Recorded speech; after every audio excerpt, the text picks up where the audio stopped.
Saudara-saudari terkasih, apakah saudara sudah memulai hari ini dengan penuh sukacita dan punya niat untuk berbuat baik meskipun kecil? Semoga Tuhan memberkati niat baik saudara.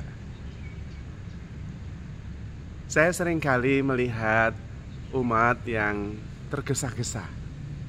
Habis misa langsung pergi lari, mau mengerjakan sesuatu, dan kemudian sesudah itu mengerjakan yang lain. Dan itu banyak terjadi. Hidup menjadi begitu tergesa-gesa. Bahkan relasi dengan Tuhan itu menjadi seperti salah satu acara di antara begitu banyak acara. Padahal menurut Santo Agustinus, dia mengatakan bahwa hatiku gelisah sebelum beristirahat di dalam Tuhan. Kapan kita bisa beristirahat dalam Tuhan?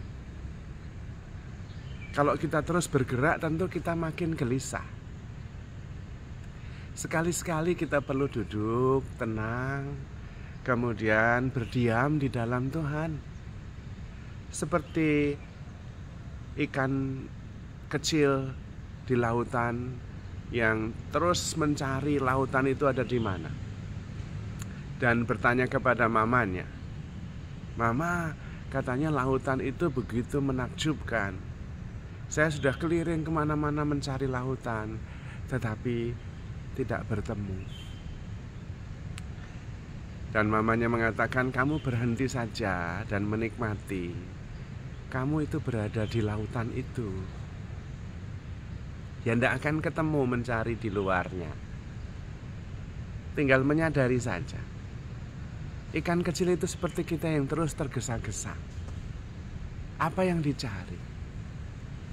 Semuanya sudah ada karena kita ada di dalam Tuhan. Carilah kedamaian dan yang lainnya akan jatuh di tempatnya masing-masing dalam kedamaian juga. Kita perlu menjadi seperti induk ikan itu yang berdiam dan menikmati kedahsyatan lautan yang begitu menakjubkan. Dan kita bisa tenang berdiam di dalam Tuhan karena kita selalu ada di dalam Tuhan. Bagaimana kita bisa pergi ke suatu tempat yang Tuhan tidak ada? Tuhan selalu ada di mana-mana. Persoalannya adalah bahwa kita yang seringkali tidak hadir. Badan kita di mana, pikiran kita kemana. Yang dibutuhkan hanya tenang, lalu sadar bahwa kita selalu ada di dalam Tuhan, sehingga tidak perlu tergesa-gesa. Menikmati hadirat Tuhan, bersyukur atas kebaikan Tuhan, dan kemudian memancarkan kebaikan Tuhan itu secara alami, mengalir dari hati yang sudah bersyukur karena merasakan hadirat Tuhan. Ada perbedaan besar antara mengetahui, berpikir, dan mengalami. Sekarang ini kebanyakan kita berpikir, mengetahui, melakukan sesuatu. Pikiran kita itu selalu mengajak kita untuk bergerak terus. Perlu sekali-sekali kita duduk tenang dan sadar bahwa kita tidak perlu tergesa-gesa. Hampir semua yang kita butuhkan itu ada di dalam diri kita. Semuanya ada, berlimpah-limpah. Dan ketika kita tenang, ada kedamaian yang selama ini kita cari. Mencari kedamaian itu pertama-tama di dalam diri, bukan di dalam melakukan sesuatu. Sering saya mengatakan bahwa yang penting itu to be, kemudian to do, baru kemudian to have. Jangan terbalik-balik to have, to do, lalu menjadi to be. Enggak terjadi itu. Bahagia dulu. Nah, orang yang bahagia itu pasti melakukan yang baik secara alami dan tidak masalah apa hasilnya, apa reaksinya. Seperti pohon mangga yang selalu menghasilkan buah mangga. Apakah mangganya dimakan orang yang tahu berterima kasih, atau oleh orang lain yang tidak menanam apapun, menyirami dan memberi pupuk, nggak masalah. Karena to be dulu yang penting, baru kemudian to do. Kalau bahasanya Ibu Teresa dari Calcutta, the fruit of love is service. Menjadi cinta dulu, baru kemudian melayani. Otomatis mengalir dari cinta. Pelayanan itu mengalir dari kasih yang bergelora di hati kita. To be, love, dan kemudian to do the service. Otomatis. Dan karena itu ketika kita melayani out of love, nggak masalah yang dilayani bagaimana.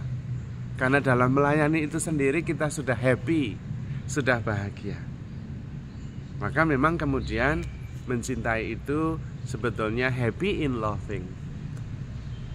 Dan karena itu tidak masalah orang lain bagaimana. Ketika kita mengatakan bahwa mencintai tapi kemudian menjadi sakit hati atau tersinggung ketika yang kita cintai tidak membalas seperti yang kita harapkan, sebetulnya itu bukan cinta. Karena kemudian kita komplain, lalu menyalahkan. Gara-gara dia ini saya jadi tersinggung, saya sudah melakukan segalanya, tapi kok balasannya begitu. Berhentilah menjadi korban, jadilah sumber. Ketika ada orang lain yang membutuhkan perhatian, saya membawa perhatian. Ketika orang lain membutuhkan kedamaian, saya yang membawa kedamaian. Saya sumbernya, bukan korban. Berhentilah menjadi korban, tetapi menjadi sumber. Karena pertama-tama kekuatan kita sudah ada di dalam Tuhan. Maka untuk menjadi sumber, kita harus ke sumbernya, sumber utama, yaitu Tuhan. Maka berdiam di dalam Tuhan itu akan memberi kita kedamaian.